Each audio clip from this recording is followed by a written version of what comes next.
Olulu Idemili ọgwọ ka isi abịa ya ebili ahụ nke a yawu nke Igbolo ịnọ mbịagolo Olulu Idemili maka abịacha m nke izie egwu nsala ọkụ mbịakwa nke ịbụọ egwu ka na-asala ọkụ na-abịa egwu a na-asala ọkụ owelu na nke a nwee kwuo na mma anọ ewee bido megide wee mechaa ya wee nọgide owelu ụbọchị tata anyị ya achịkọ nwee mmanụ nọ ọ nnukwu ife ka o nwere ndị anọgasị na alịrịa ha agwọrọ ha ebe a nwee ndị na-eje emegasị ife ọjọọ dị iche iche ha kwụsịkwara ya duto na ha n'ebe a nwee ndị sikwa ebe a wee rijuo afọ since o ji wee bido so nọ ife inye ekene ka ọ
na mmụọ enyi dị he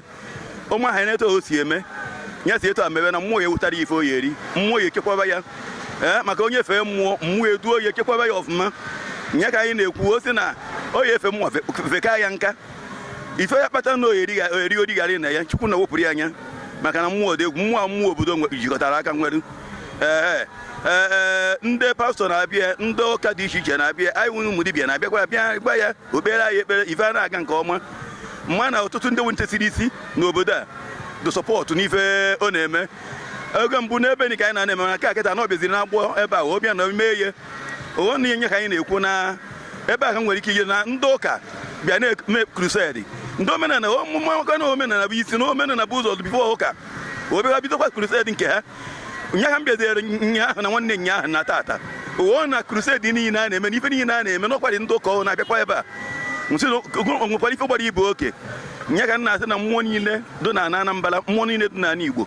Chukwunna ihe eme amala gozie na Chukwunna kere mmụọ ahụ nyata na onye ọna na-eme dibịa onye ọna na-efe mmụọ ya kwụwa aka gị ọtọ gbuo onwe eziokwu nye gị na maka ego gị riorigharị na nna nna anyị ha emeghe ebe a ka m nwere ike igide na osi na Igwe-Nnobi na ndị ishe niile na Nnobi na mmụọ niile dị na Nnobi ya bịa chekwaba ya aha ọzọ nke o mere ya obere na nke o eme na aha ọzọ ọ ya mụ ụmụ nye ahụ mmadụ ya bịa ndị ọtụtụ ndị eji wee mee ya bịara ya nye nweọma na Chukwu esi eta bịa nọnyekwara ụnụ ndị na-ebido anyị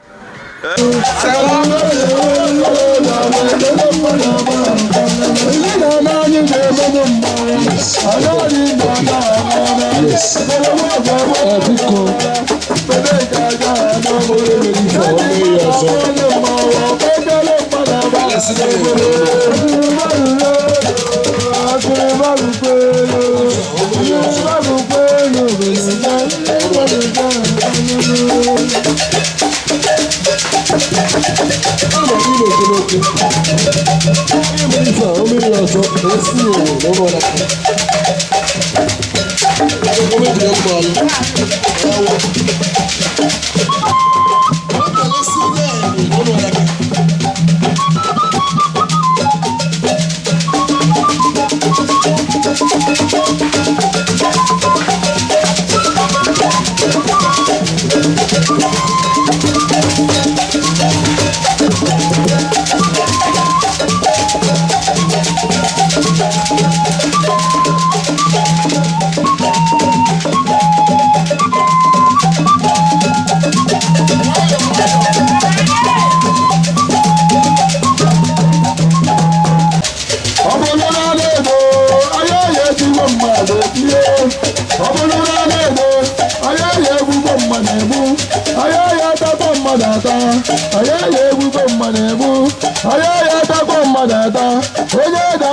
Why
Sewaent 2021.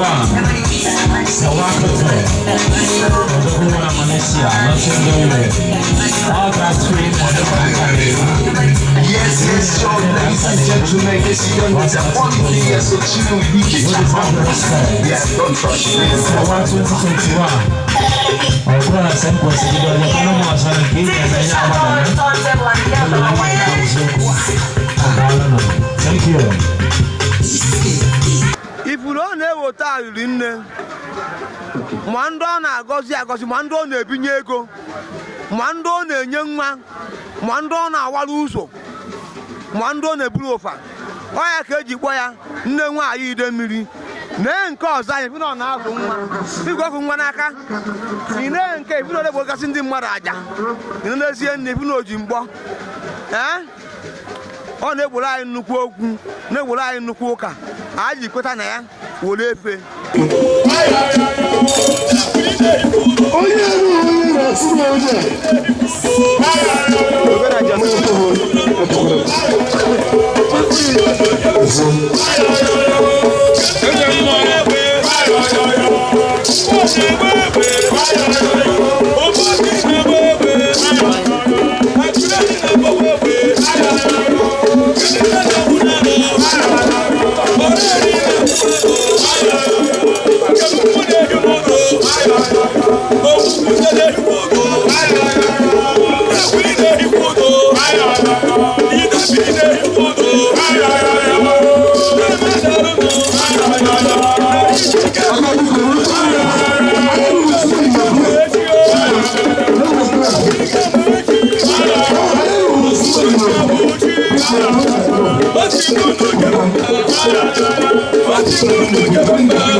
Hey!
ife niile anyị na-eme ebe a nụnwa bụ omenala dị adị ọdịnala.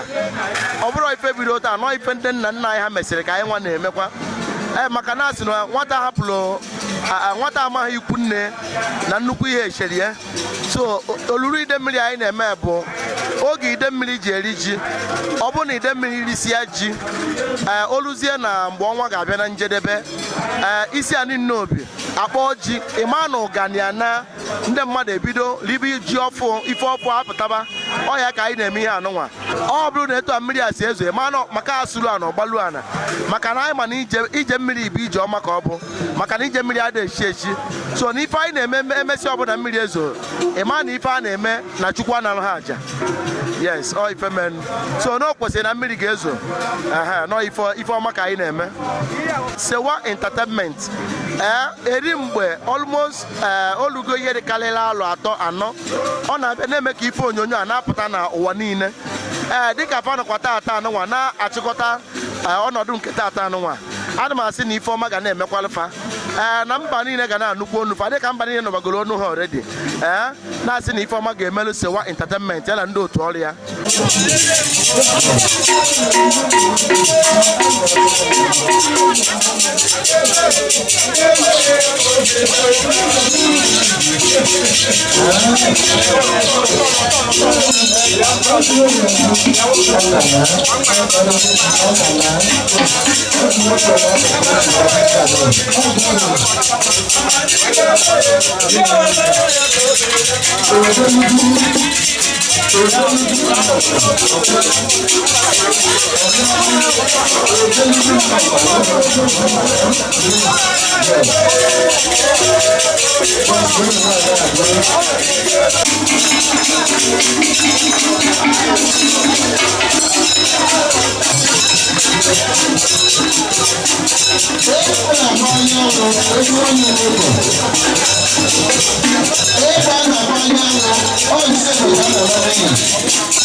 No man Igbo, I have worked, Oyana, and then I never Anambra, Hajisike, Kibo, and Damaka, by Kibo, by Kibo, by Kate of Kibo, Anambra State, Nigeria.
Yes, Akajiofor to know which. I want to remain Akajiofor to know which.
maka ọdịnala Igbo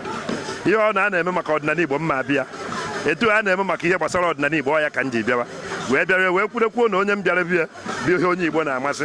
eji nye m ambassador of tradition and culture ihe ọ na-adị n'Igbo dị anyị mma ọ ya ka anyị ji emesi Igbo ike na-asị onye ọ na-eme ka gịnị ka Igbo nachiga adụ maka Igbo omenala anyị na-ana ana wee ji na mma arụrị onwe m ụka ka m bịa tinye mkpụrụ okwu Ifite mere sị na mma abịarị wee kweta na mma abịa taa m ji igwe enyi nwoke sị ya na m na-agwa bụ ụnụ na-akụrụ gbamgbam ma na-abịa mbịa wee kwudo aka ma na obi dị ọcha m ji wee kweta na mma enye onye a na-enye ndị obi ha dị ọcha ọ ya bụ na taata nchepụta ede echi bụ ọkụkụ ya wee sị na ọ ya adịra na Igbo niile mma ka anyị kwalitewe omenala Igbo na omenala Igbo amaka ọ ihe Igbo ji chere onwe anyị ka anyị na-ekwu maka ya anyị ya atụfu ya atụfu maka onye kpọọ bụ ya mkpakọrọ agbata obi ewere eme gịnị gbaa ahịfịa onye atụfukwa na ajụ na ibu a ga-ebu mere gịnị ka dịkwa anyị sị na ọ ya dịrị unu mmadụ eje daalụ ndị sewa afọ unu nwekwara ka o si dị na ntị so ihe nna agwa unu kakwa na ha ka unu na-ekwu nke m kwuru na-ekwukwenụ nke bụ eziokwu unu ejekwana ebe obi dị aghụghọ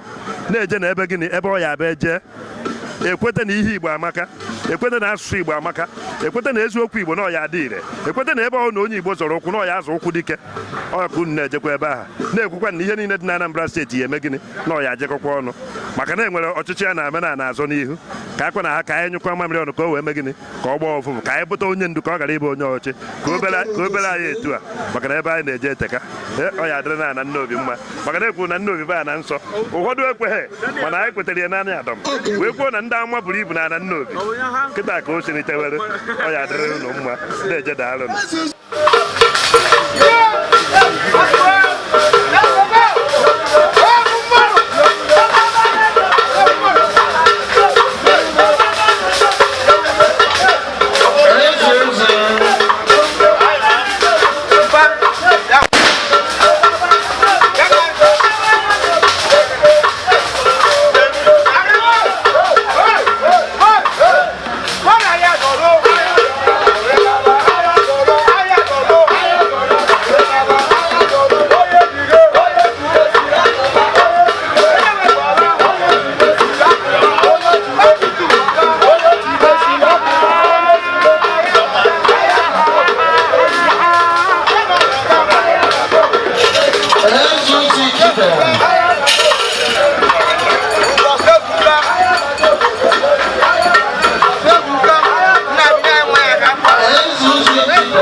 Idemili ọ ya na-akpọ ebe a ụgbọ Idemili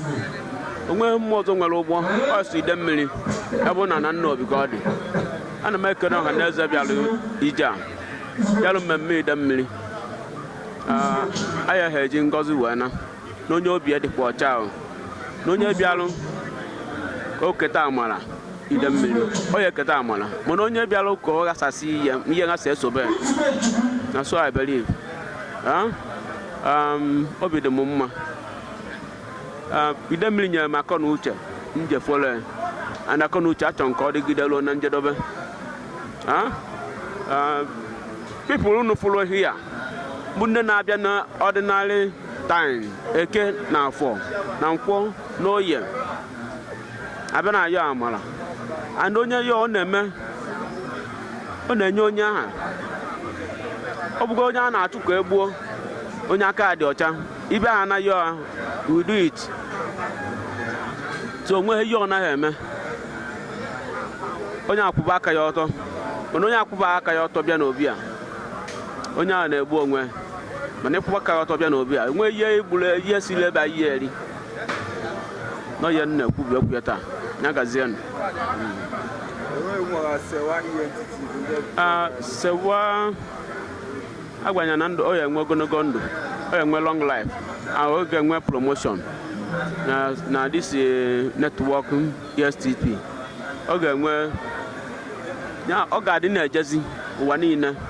mana onye na-ebutekwara m ego maka na ma na ndị ọcha nenene na everybody nenene ọ na-enweta shia ọ na-enweta shia n'ime a na-ekpere ekpere na small time so ya ebido nwebe shareholder ụmụ ya na-akpọ shareholder company ndị na-akwadogasị so many things ọ ya egbu oge onwebe ihe ndị ahụ ọ ekpere nna ekpere ya andị ndị na-alụkwa n'ime ọ bụghị ịta afọ ịbịa na-ese unu na-esekwa small time onye na-eje ọrụ na-alụ n'ọfịs na-enwe moto o ji eje ọfịs. Onye jebe ọrụ o buru moto epụta paaki ya. Asị na Sewa ENTTV. And I say yes. Now this company no na-enwe ọ na-aga n'ihu, a na-enwe promotion na. This festival is a showcase of glamour and honor to Idemili, the great African deity in reference to Almighty God. Olulu Idemili. This event is powered by HUZOFSEWA Entertainment. Sewa ENTTV, promoting African culture, custom and tradition. If you love what we are doing and you want to support what we are doing or promote and advertise through this medium, contact us on the numbers displaying on your screen. To watch more videos, visit our social media handles. Subscribe to our YouTube channel at Sewa ENTTV.